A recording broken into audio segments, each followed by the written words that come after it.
2024 লোকসভা নির্বাচন রাজ্য রাজনীতিতে, জাতীয় রাজনীতিতে অনেক কিছু শিখিয়ে দিয়ে গেল, অনেক কিছু হিসেব ওলট পালট করে দিয়ে গেল, অনেক নতুন দিক তুলে ধরে দিয়ে গেল।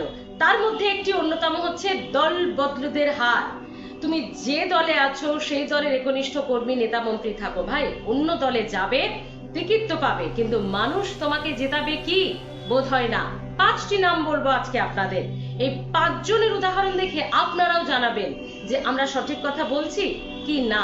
আপনারা আপনাদের মতামত জানাবেন কমেন্ট করে। তবে তার আগে এই কথাটা কেন বলছি, দলবদলুদের হার, অবশ্যই একটু আলোচনা করে নিই। আপনারা কমেন্ট করবেন তো নিশ্চয়ই। 5 জন এমন প্রার্থীর কথা বলবো যারা পুরনো দলে, কেউ সাংসদ ছিলেন, কেউ বিধায়ক ছিলেন না, তারা থাকলেন না পুরনো দলে, সব ছেড়ে ছুড়ে নতুন দলে গেলেন। সেটা বিজেপি হোক, তৃণমূল হোক, টিকিটও পেলেন, কিন্তু বন্ধুরা জিতলেন না, জনগণ তাদের ভোট দিল না, তারা হারলেন।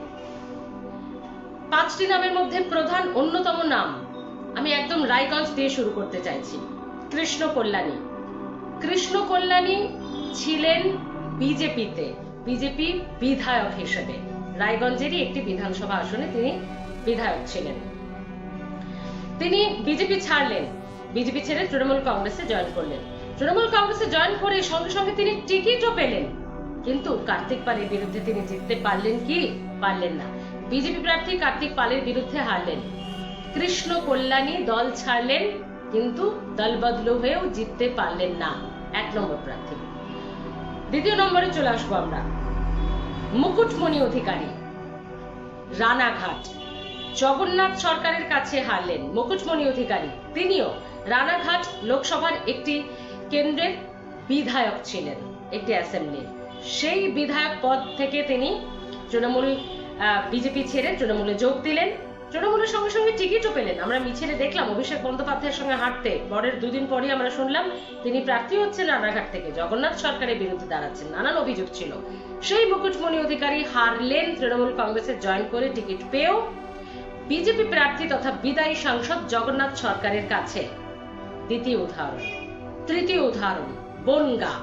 শান্তনু ঠাকুরের বিরুদ্ধে বিশ্বজিৎ দাস, তিনিও একটা সময় শান্তনু ঠাকুরের সঙ্গেই রাজনীতি করেছেন, বিজেপিতে ছিলেন। বনগাঁরই একটি অ্যাসেম্বলি তিনি বিধায়ক ছিলেন। বিশ্বজিৎ দাস দল ছাড়লেন, বিজেপি ছাড়লেন, নানান অভিযোগ করলেন শান্তনু ঠাকুরের বিরুদ্ধে, তৃণমূলে যোগদান করলেন। তৃণমূল টিকিটও দিল সঙ্গে সঙ্গে যোগদানের পর। বনগাঁ থেকে দাঁড়ালেন শান্তনু ঠাকুরের বিরুদ্ধে, হেরে গেলেন। দল বদলু নাম্বার 3, হারলেন শান্তনু ঠাকুরের বিরুদ্ধে। দল বদলু নম্বর 4, অর্জুন সিং। তার তো আবার কখন যে তৃণমূলে ছিলেন, কখন যে বিজেপি, আবার কখন তৃণমূল, আবার কখন বিজেপি, কিছুই বোঝা গেল না। আমরা ব্রিগেডে দেখলাম সভাতে তিনি বসে থাকলেন, ক্যামাক স্ট্রিটে অভিষেক বন্দ্যোপাধ্যায়ের সঙ্গে বৈঠক করলেন, কিন্তু তখনও তিনি বিজেপির সাংসদ। তারপরে মাঝখানের সময়টা তিনি তৃণমূল কংগ্রেসে যোগদান করেছিলেন, এমনটাই শোনা গেল রাজ্য রাজনীতিতে। কিন্তু যেই তৃণমূলের টিকিট তিনি পেলেন না, বললেন ঘর বাপসি, অর্থাৎ আবার দল বদল করে তিনি বিজেপিতেই ফেরত গেলেন। বিজেপি থেকে টিকিটও পেলেন, কিন্তু পার্থ ভৌমিকের কাছে হেরে গেলেন। দল বদলু নম্বর 4। দল বদলু নম্বর 5, যদিও তিনি এলাকার মানুষের কাছে খুব শ্রদ্ধেয় মানুষ, খুব সৎ মানুষ, খুব গুণী মানুষ এবং মানুষের জন্য প্রচুর কাজ করেছেন, এমনটা বরানগরের মানুষই বলেছে, আমরা নয়। তাপস রায়, তিনি ছিলেন তৃণমূল কংগ্রেসে বরানগরের বিধায়ক হিসেবে এবং দল ছাড়লেন, ছেড়ে বিধায়ক পদও ছাড়লেন, ছেড়ে তিনি বিজেপিতে গেলেন। সুদীপ বন্দ্যোপাধ্যায়ের বিরুদ্ধে লড়লেন কলকাতা উত্তর লোকসভা কেন্দ্র থেকে, হেরে গেলেন। তাহলে বন্ধুরা, এই 5 জনের উদাহরণ আপনাদেরকে দিলাম, 5 জন দল বদলুর উদাহরণ আপনাদেরকে দিলাম। রাজ্য রাজনীতিতে মানুষ, সাধারণ ভোটাররা তালুকে এটা শিখিয়ে দিল, ভাই তুমি যে প্রতীকে এর আগে আমাদের কাছে ভোট নিয়েছো, সেই প্রতীকেই থাকো, সেই প্রতীকেই লড়ো, হারো জেতো, ভালো হোক খারাপ হোক, সেই প্রতীকেই থাকো।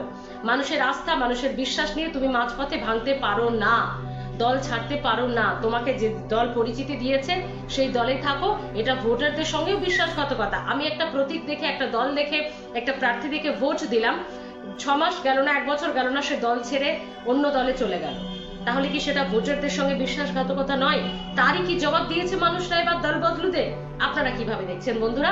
অবশ্যই জানাবেন, আপনাদের কমেন্টের আশায় থাকলাম। আমরা ঠিক হই ভুল হোক আমাদের মন্তব্য জানালাম, আপনাদের মতামত অবশ্যই জানাবেন। ভিডিওটি ভালো লাগলে লাইক ও শেয়ার করবেন এবং চ্যানেলটি ভালো লাগলে প্লিজ সাবস্ক্রাইব করে রাখতে পারেন। ভালো থাকবেন, কমেন্ট করতে ভুলবেন না।